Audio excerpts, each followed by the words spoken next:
TrekZone.org interviews Supanova in Brisbane. Grant Imahara, welcome to Brisbane and Australia. Thank you very much. Thanks for coming out. Absolutely. Now, you were one of the co-hosts on Mythbusters. Yes. And you've also done some work in some Star Trek fan fiction as well. Yeah. How did you get started in all of that? Well, Mythbusters came about because my friends Adam and Jamie got the show and they needed help. And so, you know, we had all been working together for a number of years, and so when they needed help, they looked towards their friends who also happened to have all the right skills. As far as Star Trek Continues goes, the life force behind that show, Vic Mignogna, we had met at another convention a number of years ago, and we happened to be at a party. And Vic said, "Oh yeah, hey Grant, you know, I've got this Star Trek project and let me just show you some pictures of our bridge." And he's showing me the pictures of the bridge and I must have been drooling or something. It's like, "Yeah, we haven't really cast Sulu yet. We're still looking for someone." So, you know, I'm like, "Well, Vic, if you need any help, let me know." And so he called 3 days later and said, "Grant, would you be my Sulu?" And I said, "Yes." Wow. Absolutely. So was it like a dream come true?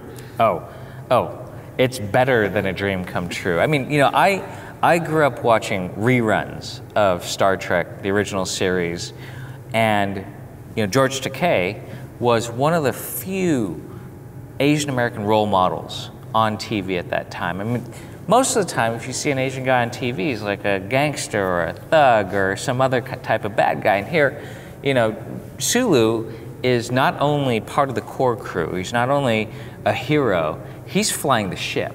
Mm. So it's groundbreaking in so many ways there with Nichelle, you know, on the bridge, Sulu on the bridge, and so yeah, an amazing series. At a time where, you know, racial stereotypes were rampant.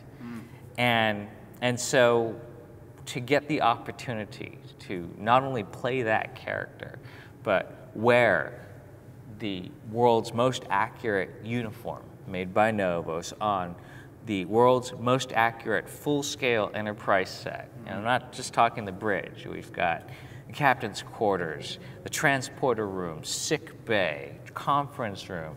I mean, we've got everything. It's an absolutely amazing production. Oh yeah. And now you're also working on Renegades as well. Yes. Yeah, I got contacted by a friend of a friend. They're like, "Hey, you know, Tim Russ, Tuvok, is directing this thing. Are you interested?" And I said, "Absolutely," because, you know, it's got Walter Koenig in it, and to be able to work with Chekhov, who he's reprising his role as Admiral Chekhov in this show. Like, I jumped at the chance. Of course I want to do it. So.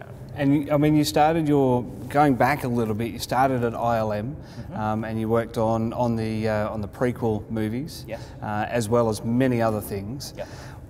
Your best highlight from working at ILM? Oh, there's so many things. I mean, getting to work on R2-D2. You know, in addition to being a Star Trek fan, I was a huge Star Wars fan growing up. I had the bed sheets, I had the lunchbox, I had the action figures, and so getting to work on the R2-D2 units that are used in the movies now is just another dream come true. And of course, for me, I think my favorite movie of all time that I've worked on is Galaxy Quest. Because, you know, a lot of the movies we did at ILM were huge blockbusters, but some of them weren't that great of a movie, whereas Galaxy Quest is both great technically, and it's a great comedy, and it's just an all-around really fun movie. And with Tim Allen in the lead, you really can't go wrong, can you? Yeah, it's awesome. Well, we're going to wrap this up. So very quickly, and again, back to Renegades, what can we look forward to in that series? It's coming up in the next year or so, isn't it? Yeah, you know, I've been waiting for a while for Renegades because we filmed it many months ago. And Renegades is a really cool story. It's, you know, they're called Renegades because there's, without giving away too many spoilers, there's a secret mission. And so in order to complete the mission, they can't officially do it through regular Starfleet channels, and so that's where they find the Renegades, this ragtag crew. So it's a great story, and I can't wait to see it.